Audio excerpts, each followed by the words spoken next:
Look guys, we have a problem, okay? And it's navigating capitalism with human fulfillment. Because, well, as you may have noticed, it's pretty hard to find meaning and purpose in this world. And meaning, unfortunately, or rather, if you find it, it's fortunate, is something you can't really neglect. It's one of the components that makes up happiness, actually. Besides satisfaction and interest, happiness consists also of meaning, knowing what you get up for in the first place. And if you're lacking meaning, it's like lacking proteins. Okay, you can play with the other two, the satisfaction and the interest. They are your fats and carbohydrates, if you want. And the proteins, well, they are the meaning, actually. So everything has to have meaning, otherwise you will not be existent for much longer in this world, or fall into depression and nihilistic behavior. So yeah, and I feel like capitalism has pushed us so much into the wrong directions that it has actually taken out the meaning of everything we pursue and do. It's just like big skyscrapers, fat glasses, your office in some story block building, you know, you're constantly being monitored by your bosses and co-workers and maybe even cameras, who knows, it's like safety protocols, right? So yeah, overall I think we can establish that capitalism places too much value on the lower levels of Maslow's hierarchy of needs. And if we were to purposefully address the higher needs, I think the economic system would pretty much turn around 180 degrees, which would be beneficial to our willingness to actually do stuff.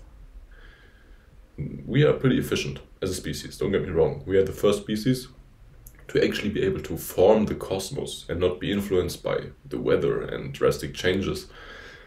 But we should be on the lookout for truth, and truth usually consists of moral grounds that are actually beneficial for the greater good. And as we can now see, that's pretty hard to achieve.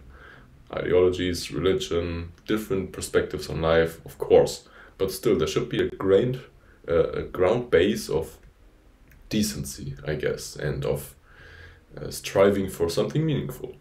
So we are constantly in search of perfection and try to, well, satisfy this thirst through the consumption of material goods, because capitalism tells us to buy stuff. And Maslow observed that one must turn one's back on culture and society itself to self-actualize, which was the highest area of his hierarchy of needs. Actually, before his death, he published another book where he put self-transcendence as the highest virtue you can achieve on top of the pyramid. And self-transcendence is basically accepting your place in the world humbly, with humility, knowing that you don't know everything, and sort of return to nature. People in their 50s often get this feeling where they just want to go out again, you know, leave all this mess and the routines and live in a forest for some days, basically, you know. It's this connection that we have lost to our surroundings and to ourselves that we want to re-establish with self-transcendence, and then also give back, you know, if it's knowledge, if it's work, if it's the meaning we have discovered. Giving back to people is what ultimately fulfills you. And so this raises a question about the system we're living in. Advertisers and companies have perfected the art of associating products with emotions and desires, often aiming to purchase status and recognition. However, this approach is too profit-driven, neglecting the future and happiness of upcoming generations. Happiness is bad for the economy. If we could change this mindset and profitably help people with their search for meaning, fulfillment and emotional satisfaction, it would be the equivalent of inventing the light bulb. Like, facts, you know. Many people feel unchallenged in their work or believe that they have no influence on the bigger picture. In fact, 8 out of 10 people think so, according to Forbes magazine. So it's no wonder that people often doubt their existence, as work basically takes up a significant part of life. Yeah, usually like 8 hours at least, and then 8 hours of sleep, and the other ones, the other 8 hours are basically for complaining about work. So yeah, the rise of AI, especially of AI robots, has the potential to transform our daily lives, assisting in tasks ranging from household chores to healthcare services. I mean, Elon Musk has already presented his version of a Tesla robot that we should be able to outrun or gain control over should it start acting on its own behalf. And well, that's reassuring, thank you. While these robots can make our lives more convenient and efficient, we must also consider the ethical implications of their presence in society. Should AI-driven robots have rights? And if so, what rights should they possess? And how do we ensure that the robots are used responsibly and ethically? I think the pretty much first thing we will see is war machines. And as AI systems continue to advance, questions about sentience and rights become increasingly relevant. While AI technologies like GPT-4 are highly sophisticated, they are not sentient beings, and they lack self-awareness, consciousness, emotions. They're still just tools, extremely efficient tools, but even then, Sam Altman, the CEO of OpenAI,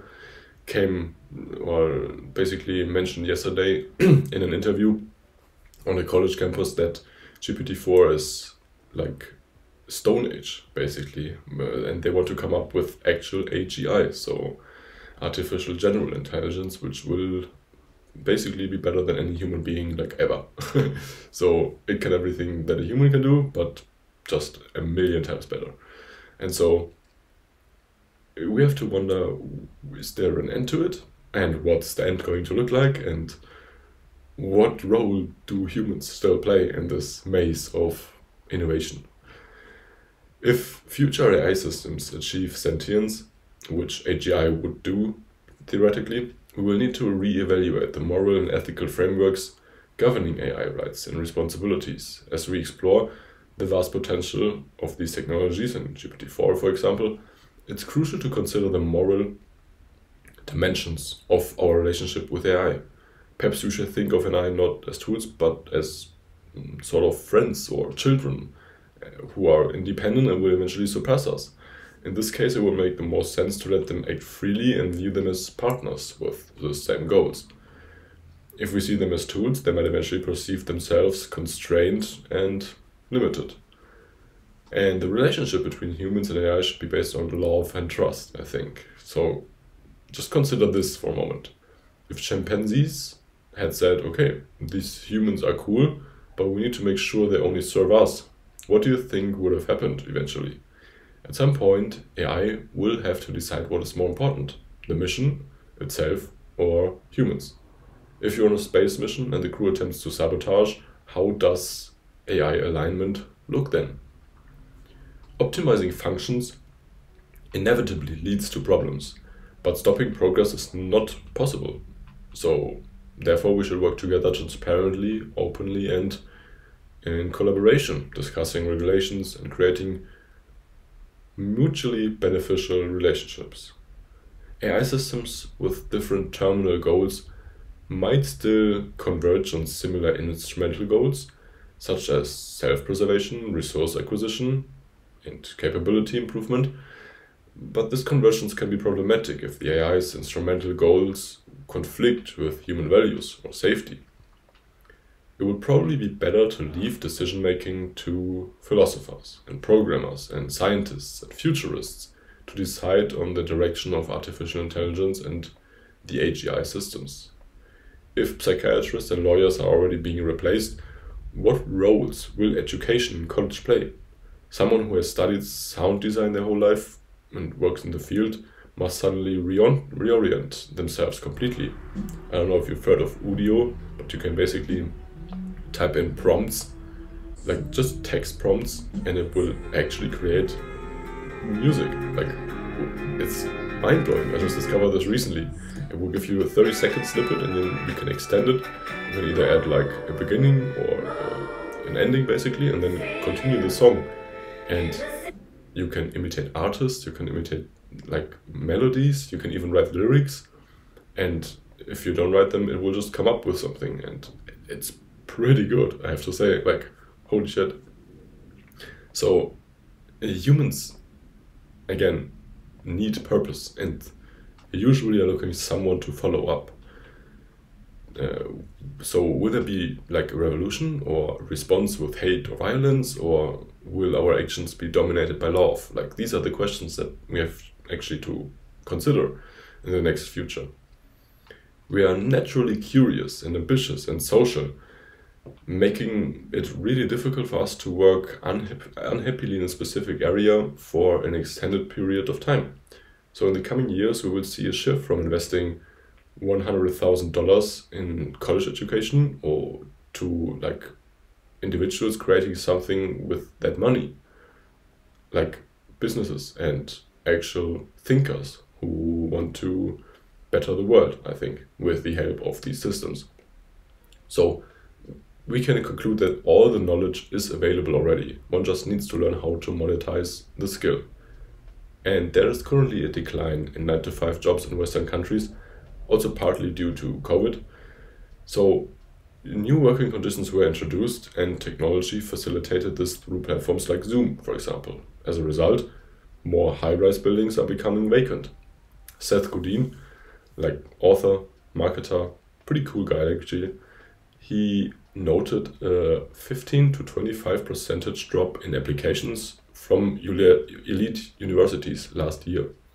So at the same time, children in schools are not taught critical thinking and leadership and problem-solving skills, which are more necessary than ever in today's society. And this means that they enter the workforce with immense debt, but the economy has evolved and the American dream has burst. Imposter syndrome is pretty common nowadays, and social media portrays a false image of how easy it is to become an influencer. And all of this leads to survivorship bias and highlights that we have a systemic problem. The survivorship bias is basically, you get the picture, okay, it's easy to become an influencer because I see influencers everywhere, but for every influencer, there are thousands, if not hundreds of thousands people who are trying as well, but aren't making it. There's a pretty good example of human adaptability and efficiency. In 1650, whales, the animals that swim in the ocean, were killed to fuel lamps with their oil. Today, we haven't stopped killing the whales because of environmental activists say so, but because we've invented kerosene. Humanity's mistake was basing everything on cheap carbon energy without calculating the actual value of this finite resource. And this has led to the tragedy of the commons, in which the resource we are battling over is our planet, essentially. And we are selfishly trying to foster our economy, to improve it, without really keeping an eye on the eventual downfall of it all. So, as long as the system focuses on price, availability, and convenience, we won't be able to solve it. Carbon must be better regulated and paid for through, taxes or credits, for example. And moreover, if everyone consumed like the USA, we would need a second planet for all the cows. For all the cows. We have 1 billion and don't depend on them, other than for milk. And there are good alternatives for milk, actually. So the issue starts with house construction, extends to agriculture, and even reaches the leaf blower, which produces more CO2 in an hour than a Toyota driving from LA to New York City. Yes, you've heard that right. However, there's still more urgent problems and pressing conflicts than climate change and global warming, according to futurists and politicians. Nuclear war, population collapse, AI takeover, societal uproars, and, economic collapse are all on the table here. There are times in history in which drastic change occurs within a minimal time frame, and this could be one of those times, actually.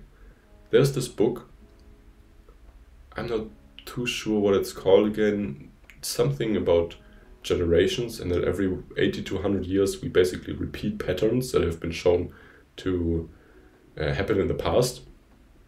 And we are currently in this change of generations, basically. And so these authors of the book actually predicted that Israel is going to have trouble in the east, that Russia is going to extend or wants to extend their country lines, that there will be a global pandemic, which is insane to me. This was 40 years ago. Just remember that 40 years ago, they wrote this down in a book.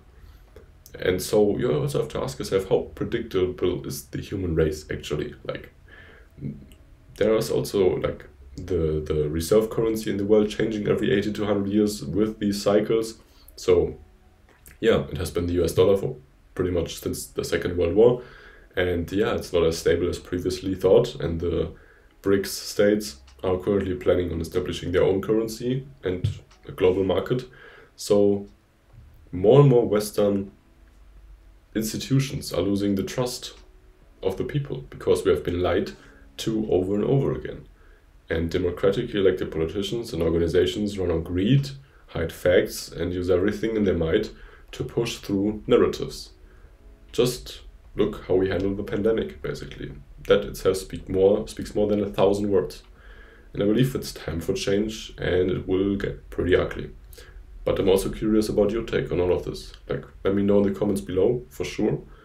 And I will leave you with a quote by Naval Ravikant, one of my favorite thinkers, actually.